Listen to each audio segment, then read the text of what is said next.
Google, Apple, and Meta are among more than 60 companies asking Texas Governor Greg Abbott to abandon recent legislation that defines gender-affirming medical treatments for transgender minors as child abuse.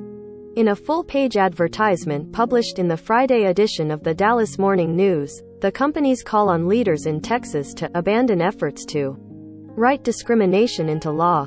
This policy creates fear for employees and their families, especially those with transgender children, who might now be faced with choosing to provide the best possible medical care for their children but risk having those children removed by Child Protective Services for doing so, states the ad.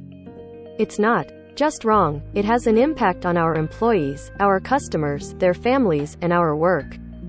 Signatories for the letter include major tech businesses like Microsoft, Salesforce, IBM, and PayPal, as well as blue-chip corporations like Johnson & Johnson, IKEA, and Gap.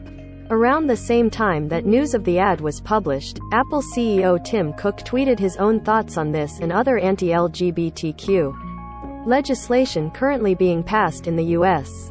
The Texas legislation in question is a directive issued by Abbott on February 22 that calls on state agencies to conduct a prompt and thorough investigation of any reports of minors undergoing elective procedures for gender transitioning. The directive charges members of the public as well as professionals like teachers, nurses, and doctors to report any such cases, and threatens individuals who fail to do so with criminal penalties. The order, which many experts say is illegal, is part of a wave of anti-LGBTQ legislation being pushed by conservative lawmakers across the U.S. ahead of midterm elections. In Florida, lawmakers recently passed a law that bans discussions of sexual orientation or gender identity in schools, dubbed the Don't Say Gay bill. Opponents